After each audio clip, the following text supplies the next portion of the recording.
Welcome to the Leadership Conversations podcast. I'm your host, Jono White. I'm the founder and principal consultant of Clarity.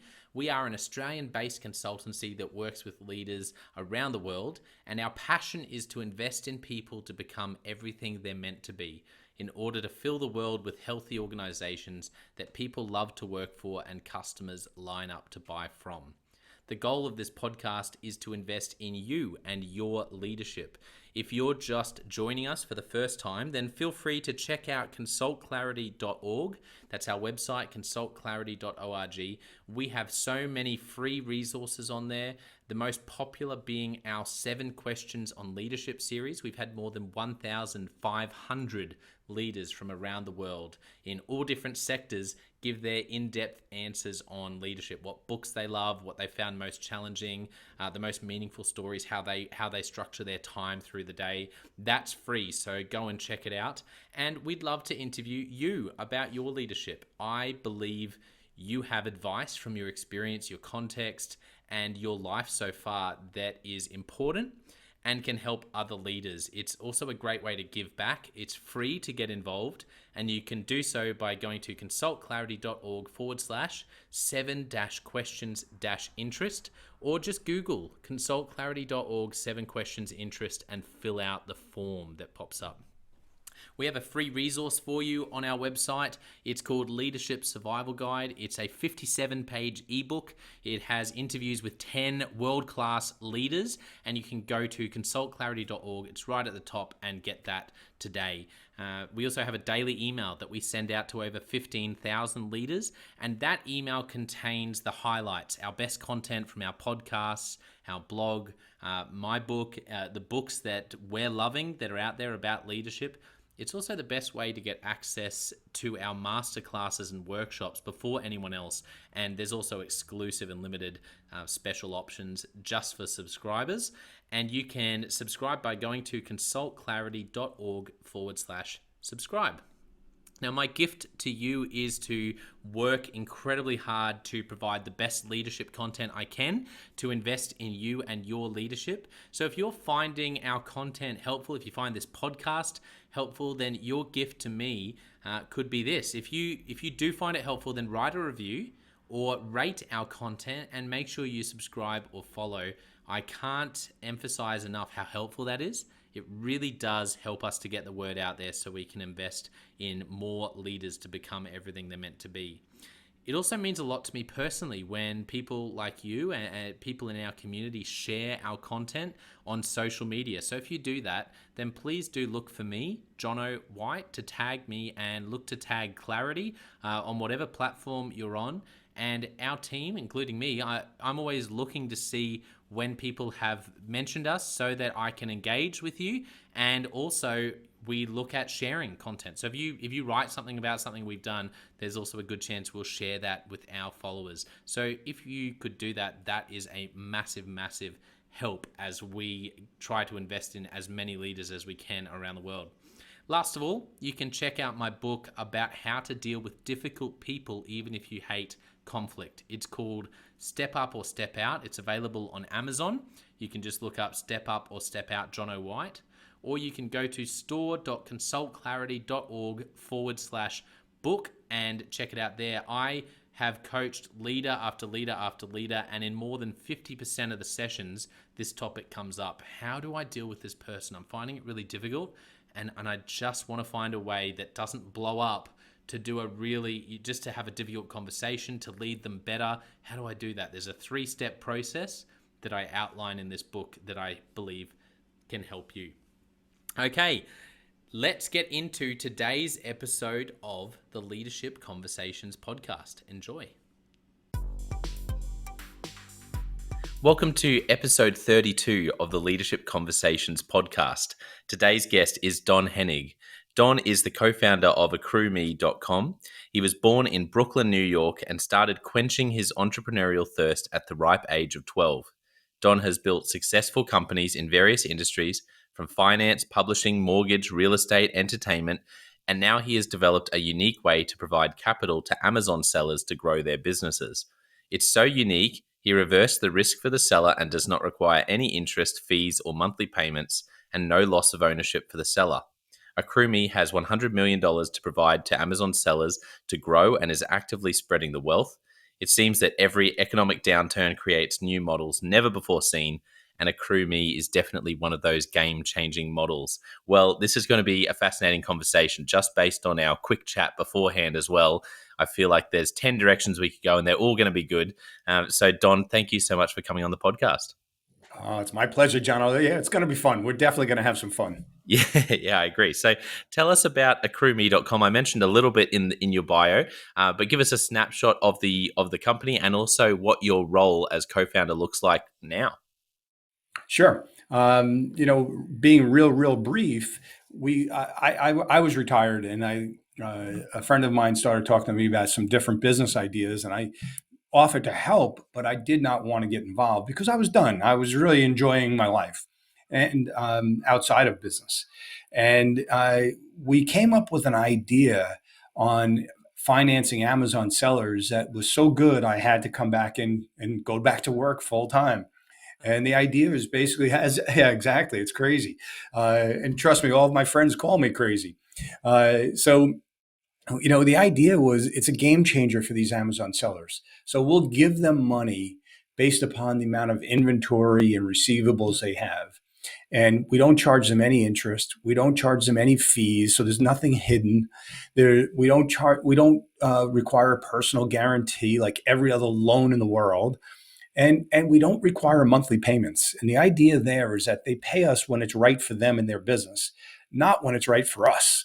So, you look at Amazon and you think about these sellers who are making the vast majority of their money in Q3 and Q4.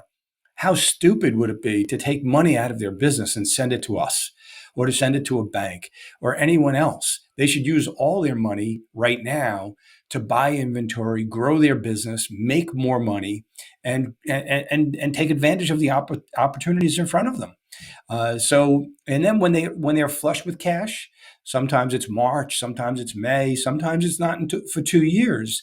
That's when they pay us, when it's right for them and their business.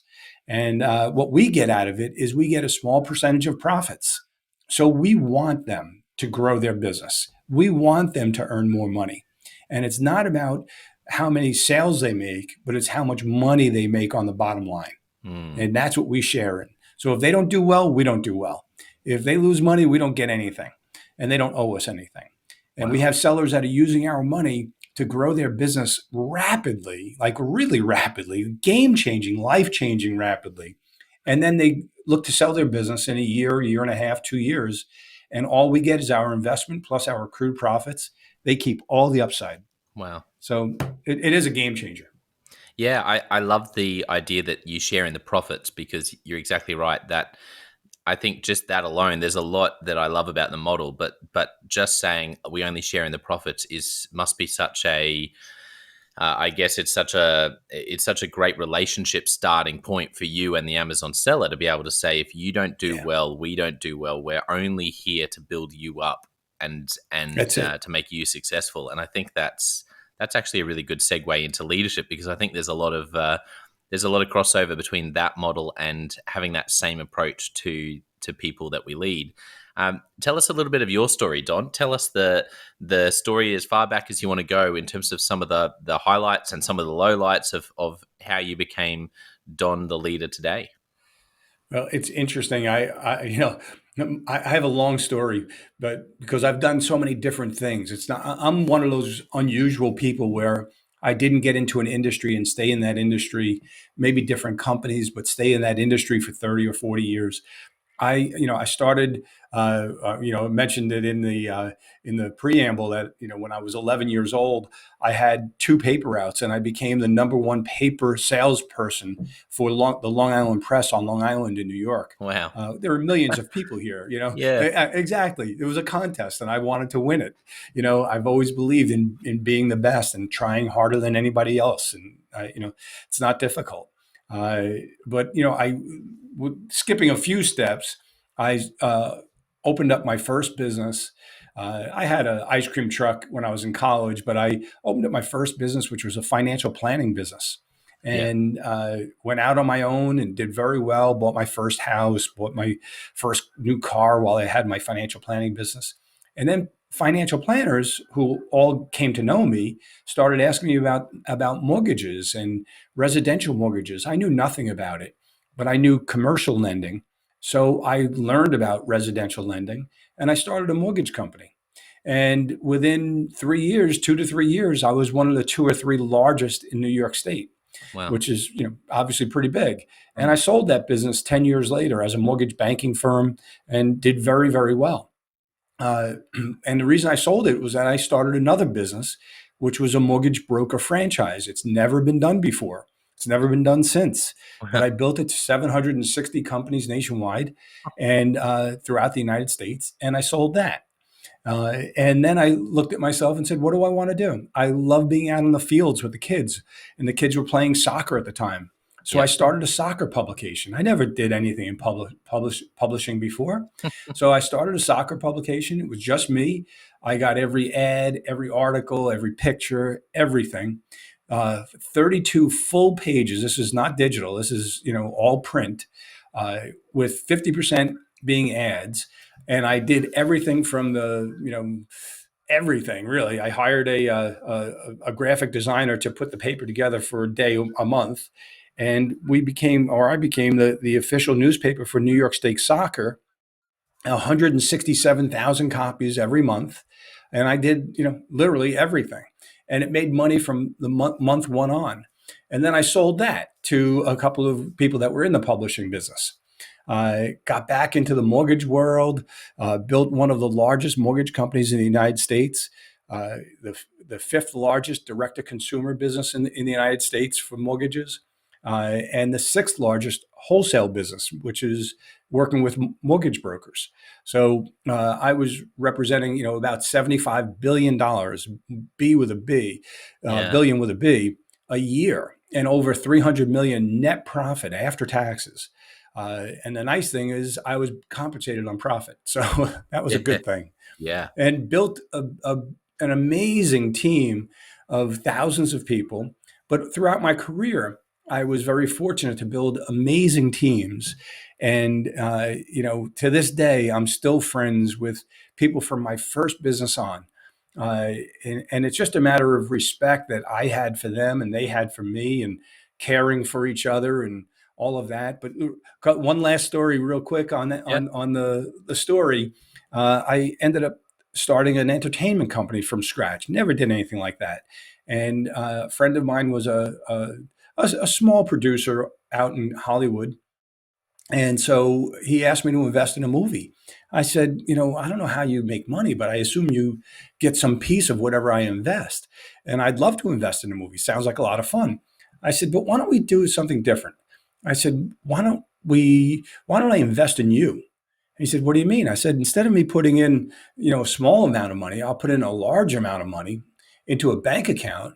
You'll get a salary. You'll never have to ask somebody to do something that they shouldn't do. And we'll have some fun and build a business. Well, we did that. We did 8 feature-length films with the biggest name stars from Tom Cruise and Natalie Portman, Mark Ruffalo, on and on and on. And the Broadway show Rock of Ages, we created and produced it, which became the 26th longest running play of all time. So a lot of fun. Truthfully, we didn't make a lot of money, but we had a lot of fun.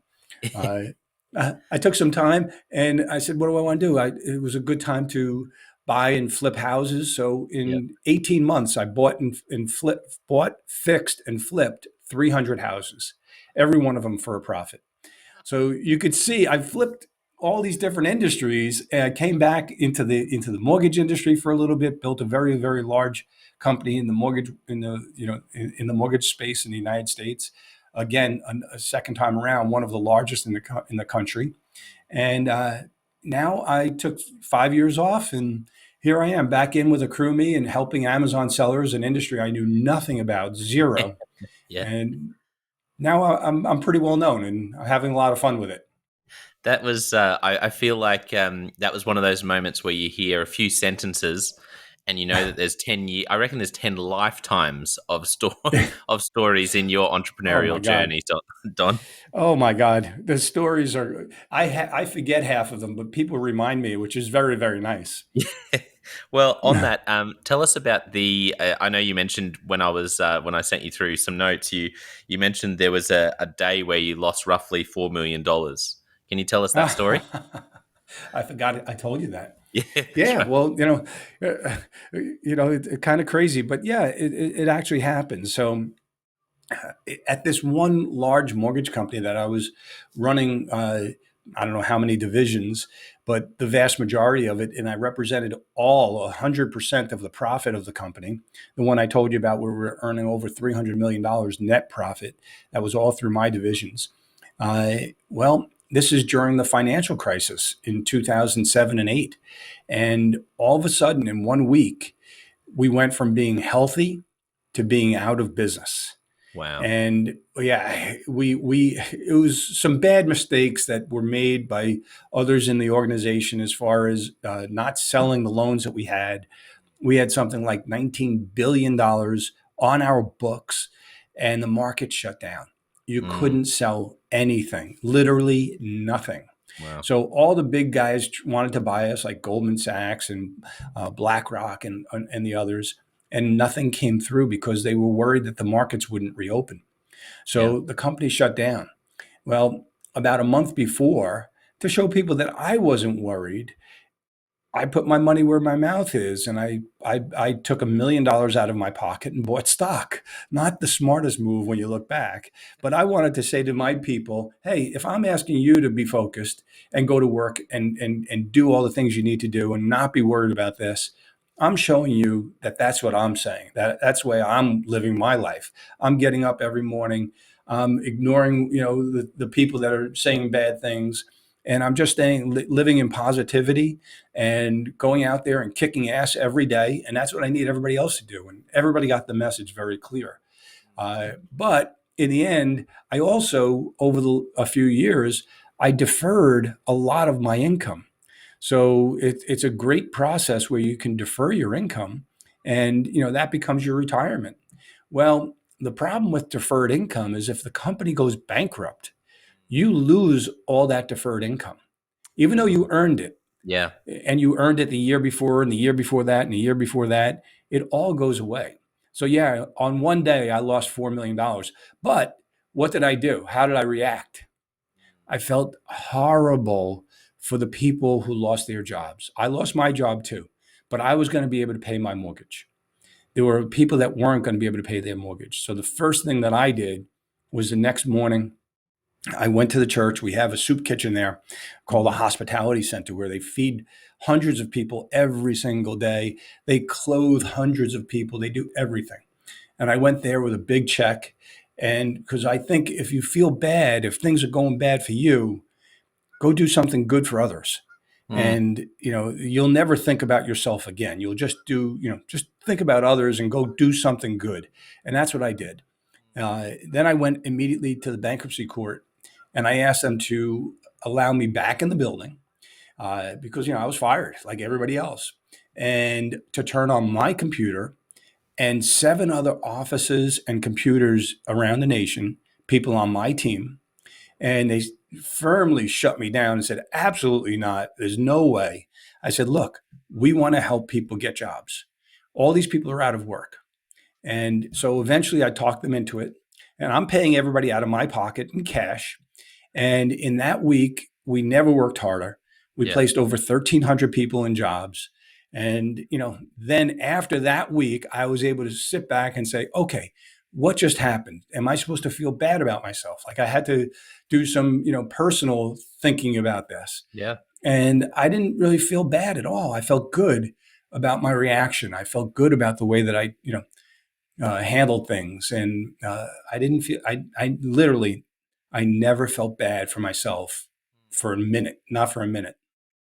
So that's my $4 million story. Thanks for bringing it up. Oh, no, thank you so much for sharing that. I remember hearing recently a quote, I can't remember who it was, that, life is 90%, 10% what happens to us and 90% how we react. And I feel like your story, summed that up. That so easily could have been 90%. You could have just chosen to really focus on some horrible circumstances, and but you didn't. That's I really respect that, and I respect that you were modeling it. For your people, even though you say, "Oh, was that the wisest move to put your money where your mouth was?" Well, I think one of the biggest challenges I see for leaders is when they're not modeling it, when they're saying something and Mhm. and people watch and say and go, "Okay, I'm watching now," and they don't do what they say. 100%. You've got to lead by doing. You can't expect, for lack of a better word, talk is BS. You have to actually do it. You, you can't just talk about it. You have to do it. Everybody wants to follow a leader. Leaders lead from the front. Yeah, and that's great, Don. And I know that you have a background, and you mentioned this with the soccer publication. But tell us about for you being an athlete and how that's affected your entrepreneurship and your leadership and what you've learned from that. Interesting. So, I played every sport as a kid, and I continue to play racquetball these days, and go to the gym all the time and all of that. But as a young kid playing baseball and lacrosse and football and all the other sports, I had it in my head. I always wanted to be the best. And how do you be the best? You have to work harder than anybody else. And there are plenty of people with more skills than me, but I could work harder. I know I can run harder. I know if I keep working after practice, I'm going to have, better stamina than anybody else. And in the end of the game, nobody's going to be better than me. And that's what I did. I, always tried to do a little bit more than everybody else. At the end of practice, whatever sport it was, we typically had to do wind sprints, and everybody kind of jogs. And for me, this is my opportunity. It's like the end of the game. I want to be better. I want to go for it. So I'm pushing as hard as I can. And I would get called, a brown noser, like I'm basically kissing the coach's ass. And, reality is I could care less about the coach. I just wanted to be better. And because I wanted to be better, I became better. I practiced more. I just became better as a result. So then what happens? You get named as captain of the team. And all of a sudden, you're captain of this team and captain of that team and captain of the other team. And what happens? People start to follow you because you're leading by example. Again, you're Yes. leading from the front. You're not saying, "All right, Mm. guys, it's the end of practice. Let's take it easy. Nobody make anybody look bad." No, that's ridiculous. Are we here to win? Are we here to get better? Or are we here to just, play a game and show up and go home and have something to eat? No, if we're going to be on the field, let's go for it as a team. And we did. And we had some amazing teams. I was on teams that were nationally ranked in football, and I had scholarships for football and lacrosse to many schools, which was a lot of fun, really a lot of fun. Yeah, thank you. I love that how you talked about work. I remember listening to a Jerry Seinfeld interview recently on the Tim Ferriss show, and anyone who's a fan of Seinfeld and Jerry Seinfeld, I could listen to him for hours. He just cracks me Yeah. up just in conversation, right? And Yeah, he's good. and Tim Ferriss asked him, "What would you put on a billboard if you just had a couple of words to tell to millions?" And he said, "Just work." And I thought that was Yeah. so. Yeah. It was so funny as a comedian who's so funny, but his secret when he was like, well, really, at the end of the day, the thing that's probably been most pivotal is I've just worked. I've just kept on keeping on writing new content, being disciplined with my processes, and that was his big takeaway. Let me add to that for a second, because yesterday I got a phone call from an Amazon seller, and he's not working with us at this time. He was working with us a year ago, and he's a young guy. I'm going to say not even 25. I think he's like 22 years old. And he had built a really nice business, but a lot of his money was invested with one supplier slash distributor, and that distributor got shut down by the FBI for selling counterfeit products.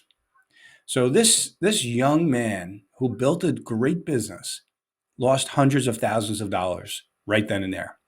And he, owed us money. He owed others money, and people were actually threatening to break his legs and things like that. And he disappeared. And I kept reaching out to him, letting him know that, you got to talk. Anyway, yesterday he called me. We eventually did talk and we had many conversations. And yesterday he called me out of the blue. It's been a year. And he said, I just wanted to say thank you. You saved my life. All right. So you have to understand how bad things were. And when you're young, we've all been there. It feels Mm, like it's the end of the world. mm. And for him, it was that at that point.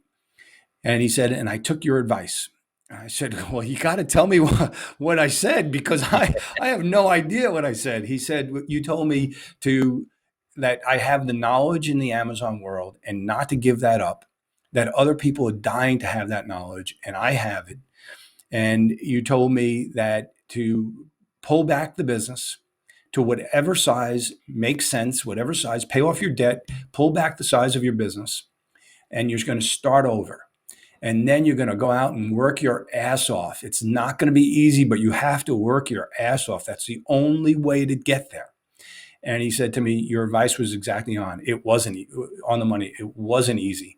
He Yeah. said, I literally lived in my warehouse 24/7. I moved a blow up mattress in here. And now we pulled the business back, or he pulled the business back to $40,000. That was it. And now he's up to $280,000 in inventory with no debt. And he's on top of the world. And he's also, at the same time, eliminated negative people from his life. And he is just doing fantastic. And he just wanted to reach out because, it was a life-changing event for him. And it's fantastic.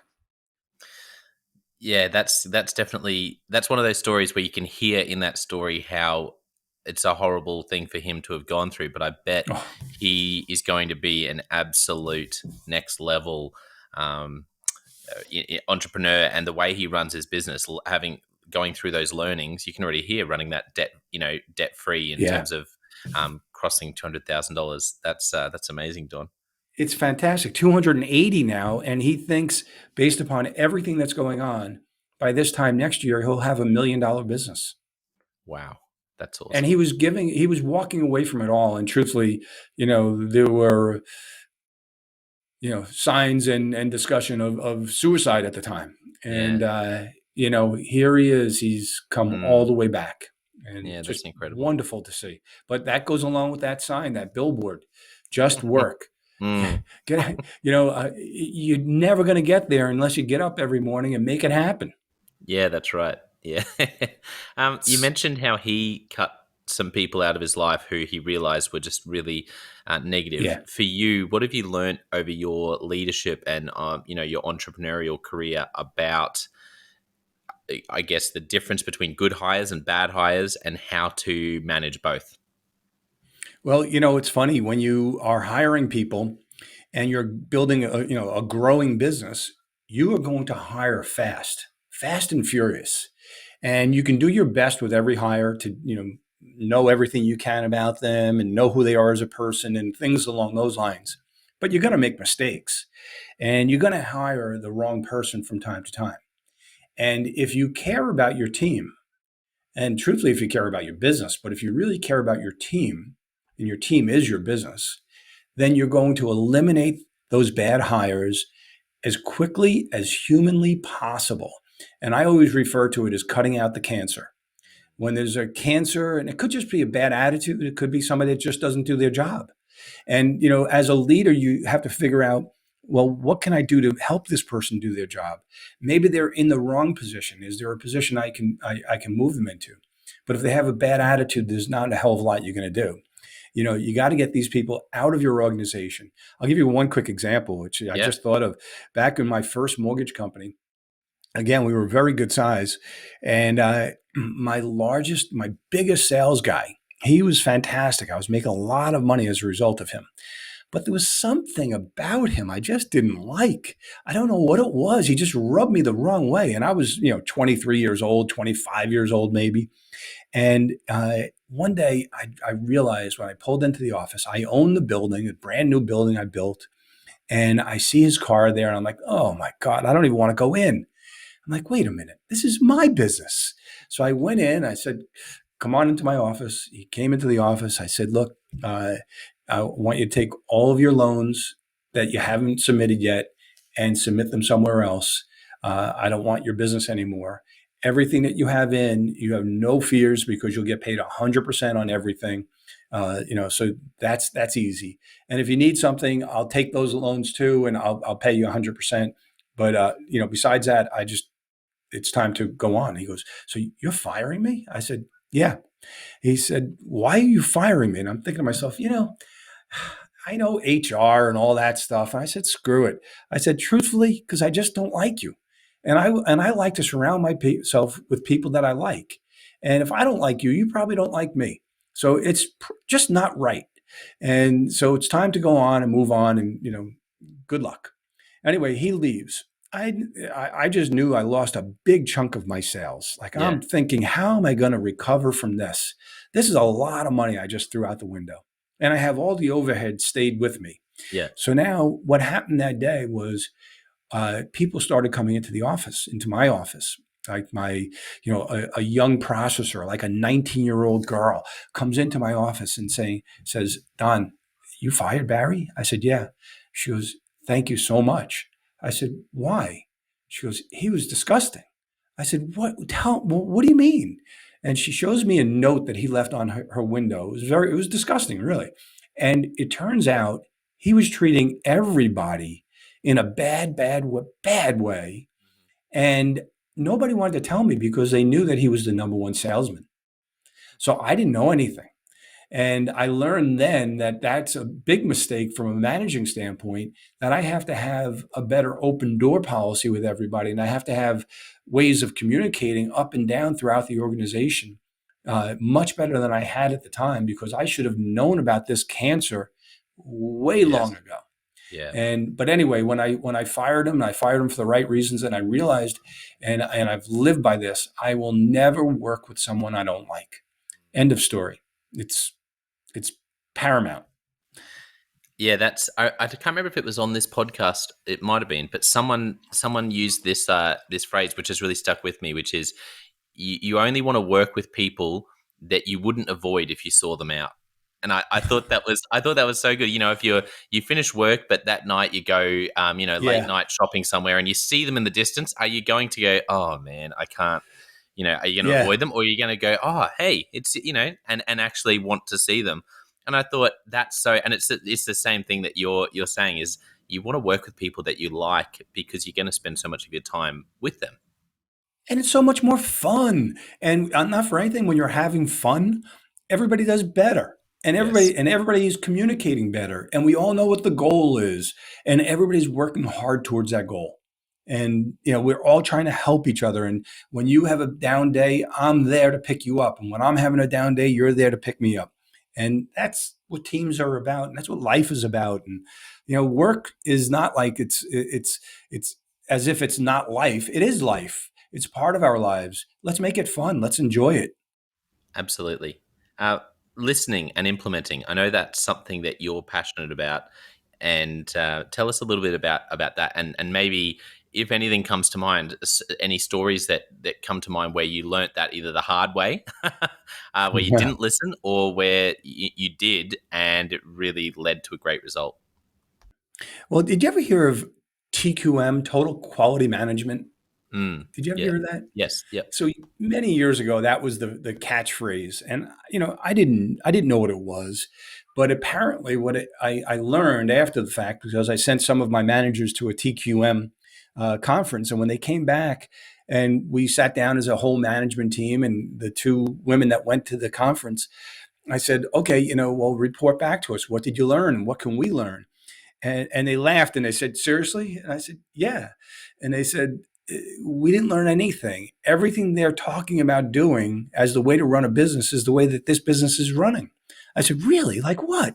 And they said, for instance, getting feedback from everybody and listening. So, from day one, my first mortgage company, I would put up a board by the cafeteria that would be for suggestions. And we would get suggestions and people would write the suggestions down. And Before you know it, the board was full. So the first month, the board doesn't get full, and you see the suggestions up there. You write them all down. You pass them around. You discuss them. And I'll never forget one of the first suggestions. And a woman in our office, Regina, she posted to change the timer on the lights in the parking lot. Again, I own the building. So I am like, what do you mean? She goes, well, because I work late, but I don't want to be here in the dark. So when I leave, I would like the lights on. If the lights were on, I'd work more. I'm like, oh man, that's an easy one. Now I just have to find where the timer is, and we'll figure that one out. But it's something like that like I could never care. I wouldn't even know if the lights were on. I could care less. It's nothing that affected me. It affected other people. When I did it at a much, much bigger company with thousands of employees, and we created technology to do these things, I'll never forget. This was a mortgage company, and one of the first suggestions that came in, and I got ridiculed for doing suggestions. People are like, suggestion box, blah, blah, blah, whatever. No, if you do it right, it's one of the most impactful things you could ever do. So one of the first suggestions was uh, to put the fixed rates, remember this is mortgage, fixed rates and adjustable rates in the same order. Like, what does that mean? So we reached out to the person who put the suggestion in. What do you mean? Well, look at the rate sheets. And at the time, there used to be printed rate sheets. This is not that long ago. And yeah, so the rate sheet was 5 pages, 6 pages. Well, all the fixed rates are going the highest rate to the lowest rate. Then you get to the adjustables, and they start with the lowest rate to the highest rate. They should all be in the same order. Like, that is the easiest fix in the world. And everybody, the entire company, thousands of people saying, "Oh my God, this is so much easier now." Yeah. Like, so if you actually have the mechanisms in place to listen to your team, don't believe that you're sitting in this ivory tower, that you have all the answers and can make the decisions. You don't. Listen to your team, implement that what they think is the most important, and then what you're going to find is that they're going to help your business improve dramatically, because now they're engaged. They know that they can change the business. Yeah. They know that they have the power to make this business better than it ever was, as opposed to sitting down at lunch and complaining, these stupid rate sheets are blah, blah, blah. Or, the damn lights don't go on time. It's so stupid. I hate working here. Yeah. No, listen to your people and implement what they tell you. It's the easiest thing in the world. But don't implement without listening first. So listen, then implement. And we've built businesses on that catchphrase alone. Yeah. And it's so important. So important. I just to put it in perspective, Yep. in the business with the rate sheets, again, we had thousands of employees. I took a lot of grief by my senior team because I required the senior manager of every department, whether it be technology, marketing, whatever it was, legal, every senior manager, these are executive vice president levels, to personally review every suggestion that came in for that department. So they would have a team that would review them and would narrow them down. And the basic rule for everybody was, you could put in the best suggestion in the world, but if we can't implement it in short order, then it's meaningless. So it's got to be implementable. Yeah. So you could say, whatever it is, we're going to build a spaceship, and that sounds wonderful, but we can't do it. So what's the value of that? Zero. Yeah. But if you put things in that are not only important but also implementable, then we would pay out money to each of the people that put in suggestions that were accepted. Every suggestion that was implemented, they got more money. Then we voted on the best suggestions for the month, and then the best suggestions for the quarter, and then the best suggestions again for the year. And there were big payouts for the suggestions. And we would get, it was crazy, thousands of suggestions a month. Yeah. That's an engaged group. That's a group that cares. Yeah. And so last thing on this, I'll just give you one more thing. Yeah. So going back to the first business when I had the board up where people would actually, an eraser board where they would write their suggestions. I learned that when things were good, they would write many suggestions and we would have to erase the board, take down all the suggestions, write them all down. And now we have a clean board and they would do them again. And in a month, we might get 3 boards or 4 boards. It was fantastic. When things were not going well, when me as a leader didn't know what was going on, I knew that if the suggestions stopped coming in or slowed down, there was an underlying problem that I had to find out what that problem was. So I was able to nip the problem, whatever that problem is, early, early, early on, and get everybody back on track real quick before it got out of hand. Before I had another, top sales guy that I had to fire and not know all the reasons. The thing I love about that, Don, is that there's a number of things. You're using employee engagement as a lead indicator for culture and actually saying if engagement is high, then it's a positive indicator about culture. If it's low, then it's an indicator that there's probably something up. But also you're allowing decisions to be made as close to the ground as possible. And I think this is the mistake a lot of leaders make. And if you think of it in the military, you want to set the strategy with the high level, but you want to make decisions about each location, about the specifics. You want to understand, you want to look through the eyes of the people in the trenches, of the people who are actually looking at the target of what they're seeing on the ground. And that's what I love about the suggestions. You're actually making decisions close to the ground, and you're creating that channel from people on the front line to executive leadership that people get scared of because they don't want people jumping over others. But I love the way you structure that. It's an opportunity for engagement, for suggestions, and then you rewarded it and you celebrated it. Big time, big time. We loved it, and the whole company got into it. It was so much fun. Yeah, it was just great. It was a lot of fun. It was great. And you're right. We really could very quickly tell when there was a problem, and just narrow it down very, very, very quickly and very easily. Otherwise, you just don't know. Yeah. As a leader, very often you go through life and everything's good. You're making money. People. I always remember thinking when people laugh at my jokes are not that funny. But when you're the president of a company, Mm. all your jokes are funny. And you have to remember that you're not that funny. That's true. You got to remember it. It's Yeah. because it is what it is. It doesn't matter who it is. It's just the way that it is. So I like that. It's how do you yeah, stay grounded? You need people in your life who remind you you're not that funny. yeah. Well, trust me, my kids remind me all the time. That's right. I'm thinking of my wife Liz does laugh a lot at my jokes, which aren't funny, but at the same time, she'll definitely tell me when when it's extremely not funny. So yeah, Yeah. you need those Well, people around you, don't you? oh yeah, absolutely. And our wives, without question, they will always tell us without question, Yeah, which is great. It's all good. It's fun, and I love jokes anyway. So yeah, me too.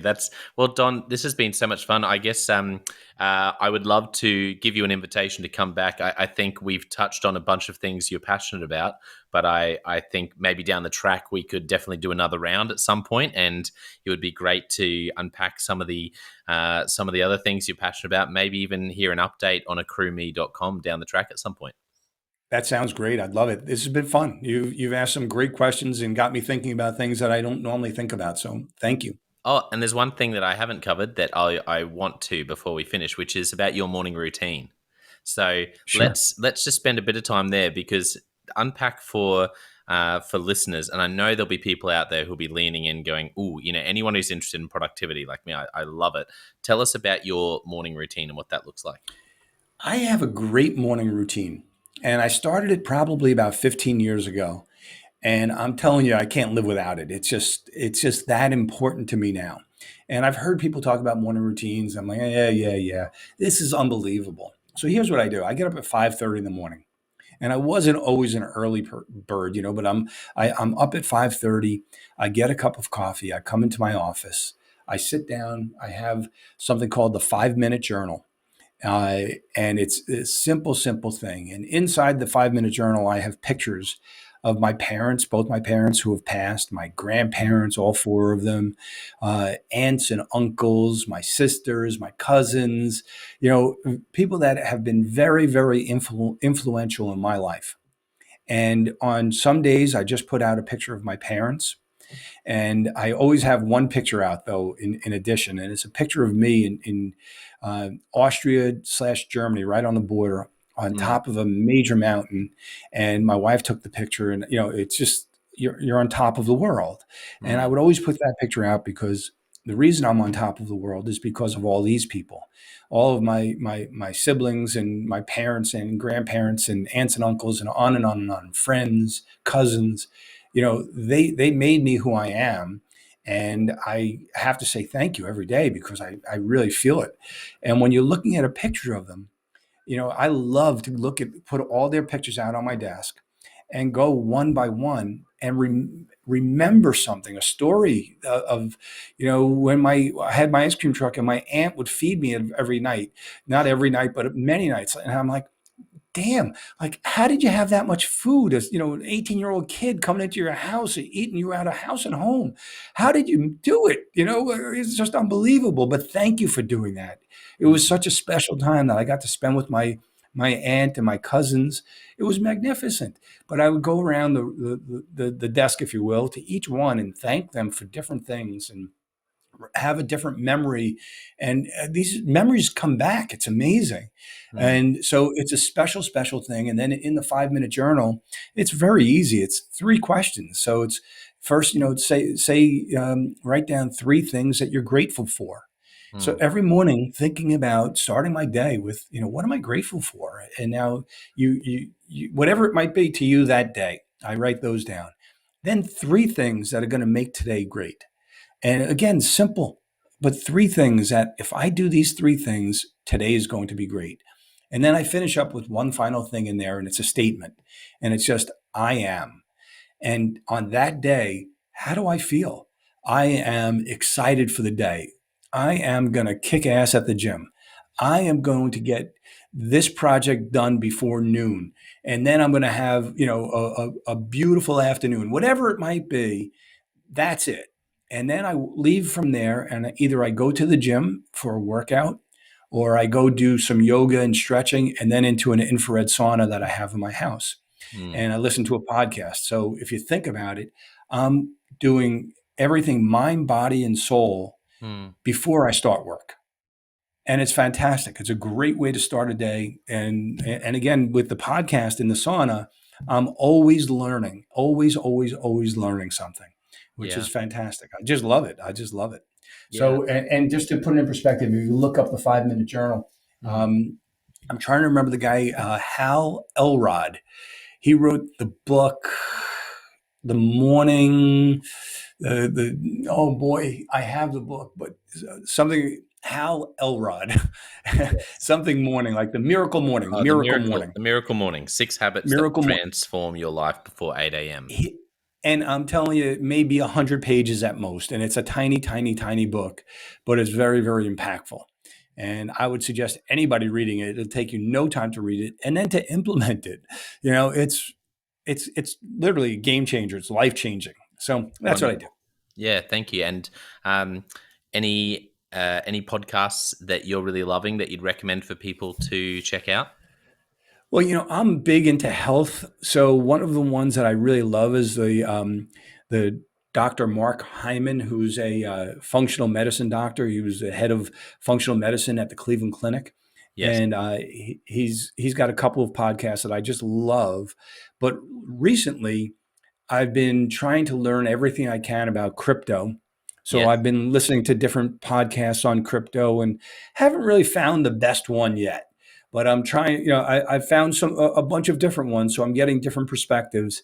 I just haven't found the right one yet, unless you have one to suggest.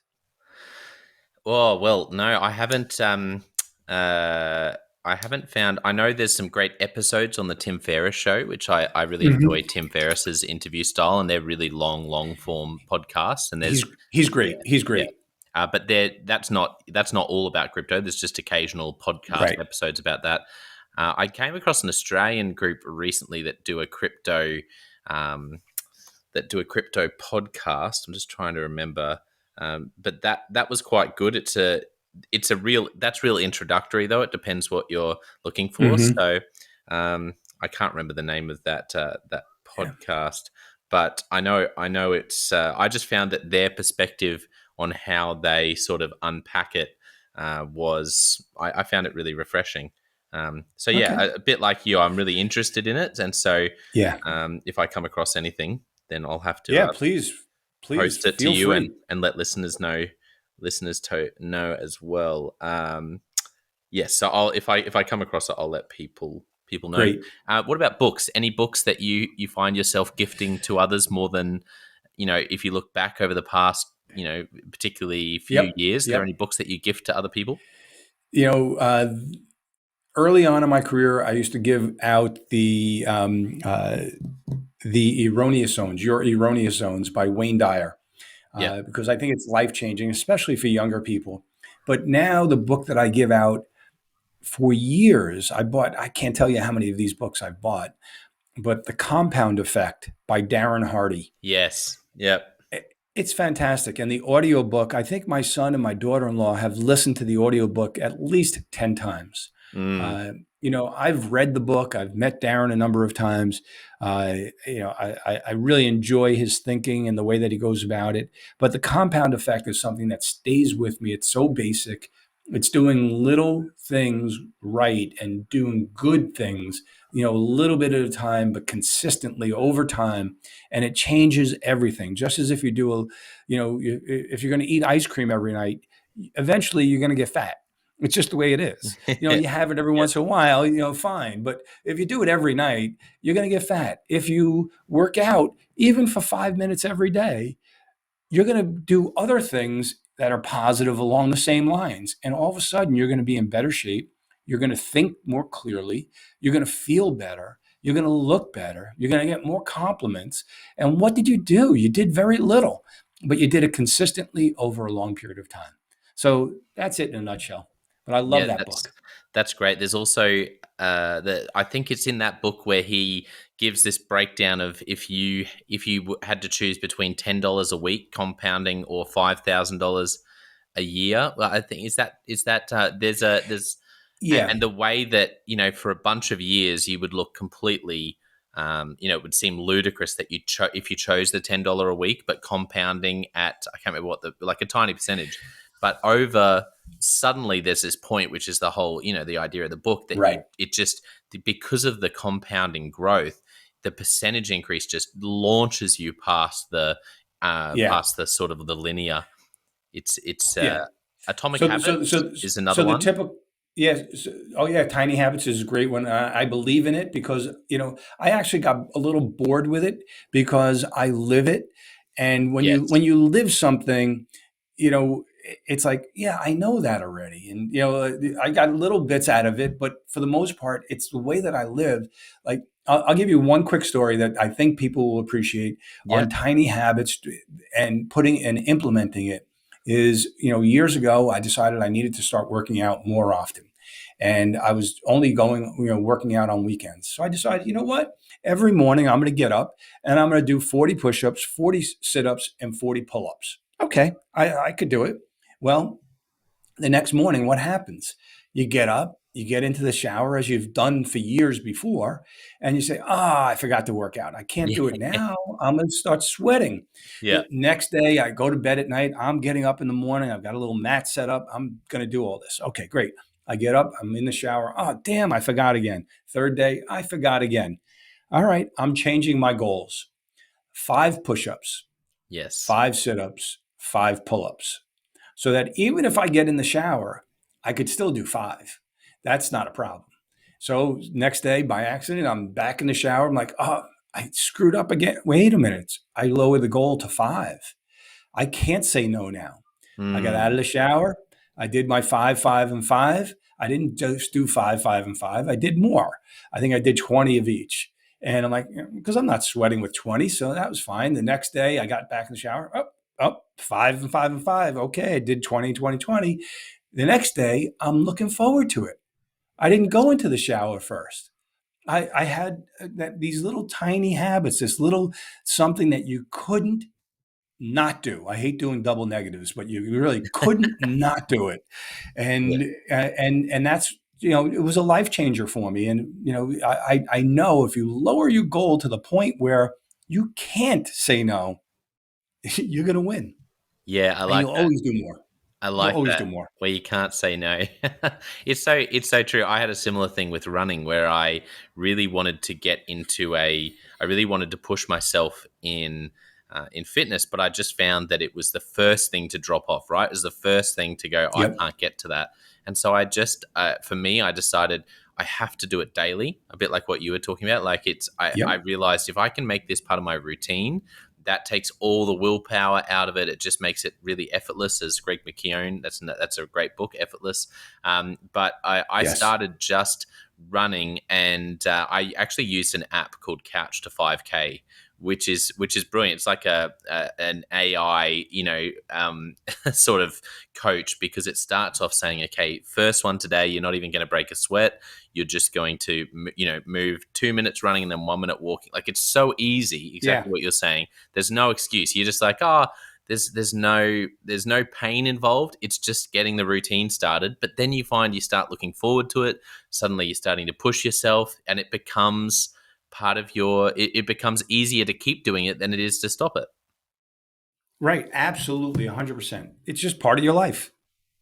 I found I did find I did a quick little Google, and it's called Crypto Curious is the Okay. Australian one, but it's a great introduction. It's from three Aussies, and they're the team at Bamboo and Equity Mates Media. So if you just look up in Spotify or wherever you listen to podcasts, Crypto Curious, Equity Mates Media, and I just really appreciated them starting with the real basics, but I feel like they're going to be going into a lot more depth because obviously they're working in this space, and being an Aussie, I enjoy hearing some Aussie sort of perspective on things, so people can check that out.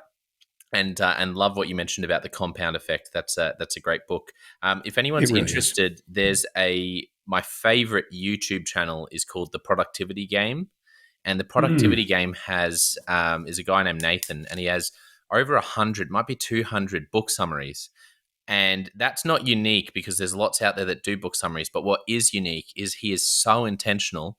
He reads the book, he pulls out for him the big aha takeaways and how he's going Yep. to implement them. And that's what he gives you in about 8 or 10 minutes. So the compound effect is one of them, where I've seen Nathan's book summary of the compound effect. So that's a great. I use The Productivity Game as a launching pad to work out what books I then want to go Oh, and that's read. great. Yeah, and That's great. Thank you. he's on point. I follow him, and every time he launches a new video, I've watched all of his videos, and I'm going through them again because the way he unpacks each book is the best I've seen in terms of summaries. So Oh, that's that's another great. tool.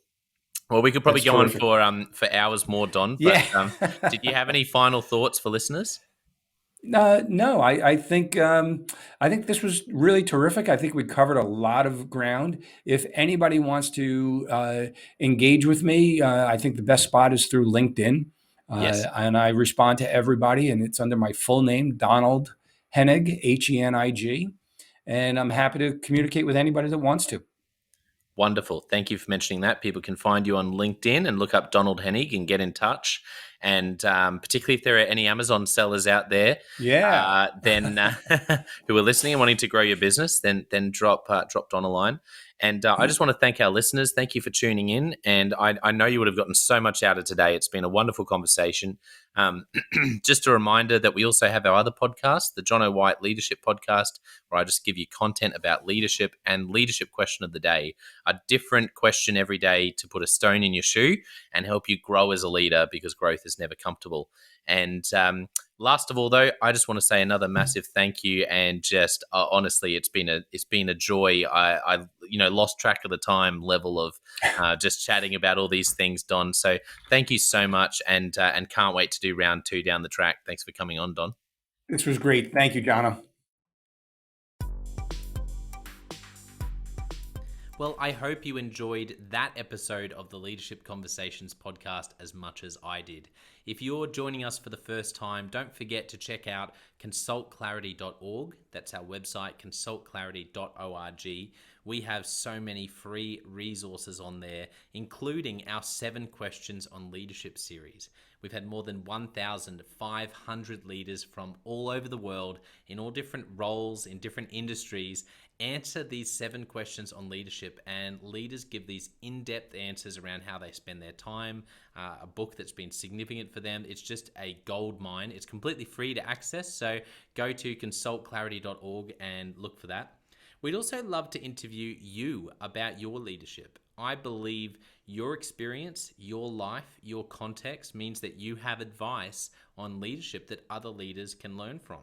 Yes, you, if you're going, not me. Well, no, I really believe you would have something to add. So if you're looking for a way to give back, it's completely free to get involved. And we would love to interview you through the 7 Questions on Leadership. You just go to consultclarity.org/7-questions-interest, or Google consultclarity.org 7 questions interest and fill out the form and get involved. We have a free resource on our website called the Leadership Survival Guide. It's a 57-page ebook, 10 world-class leaders giving their thoughts on leadership, and that's completely free. It's available on our homepage, consultclarity.org, right at the top, so make sure you go and get that and download it today. And we have a free daily email that you can subscribe to. We send this out to over 15,000 leaders from around the world. And it contains the highlights of content from our podcasts, our blogs, our books we're reading. It's got the best content, and it gives you exclusive, limited, early access to our masterclasses, workshops, new products, special offers. It's all for our subscribers. You can go to consultclarity.org/subscribe and join 15,000 other leaders. And my gift to you is to work really hard, particularly through the Leadership Conversations podcast. I have been blown away by the quality of the leaders, and I'm learning as much as anyone in doing these interviews. So I'm having a great time. And my gift to you is to keep lining up the best leaders I can to invest in your leadership. Your gift to me, if you're finding this helpful, there is something that you could do that would help us out massively. And that is to write a review and to leave a rating for our podcast or wherever you're watching or listening to this. I can't tell you how much that helps us out. Also, subscribe or follow. It really does make a difference in helping us to help more leaders become everything they're meant to be. Another thing that means a lot to me personally is when I see our community share our content. So if you do share this or any other piece of content on social media, then thank you, and please do that. And look for me, Jono White, or Clarity, and tag us in your post. Our team is always looking for posts to engage with from our community, and there's also a chance that we'll share your content to go beyond and share it with our followers. Last of all, you can check out my book. It's called Step Up or Step Out: How to Deal with Difficult People Even If You Hate Conflict. I wrote this book because 50% of the coaching sessions I have with leaders, this topic comes up again and again and again. And it's this idea of, how do I have this difficult conversation? How do I lead this person better when I'm finding them difficult? Or in some cases, you look and you say, I think I might be leading a difficult person. They're just quite difficult to lead, or I'm finding them quite difficult to lead. So there's a 3-step process that I unpack in Step Up or Step Out. And the amazing thing, and I've literally done this myself, and I've heard it anecdotally from other leaders as I've coached them, is that if you follow this process, you will see that person step up and change their behavior or make a decision, which is to step out some of the time. 95% of the time, people will step up or step out in just 4 weeks. And I stand by that. It's you have to read the book to understand, but I really do believe in it, and I've experienced it firsthand. It works. So you can go to Amazon, look up Step Up or Step Out Jono White, or store.consultclarity.org/book. Well, thank you so much for listening. We're going to be back with a new episode next time of the Leadership Conversations podcast. And I hope today has helped you to take another step towards becoming the leader you're meant to be. See you next time.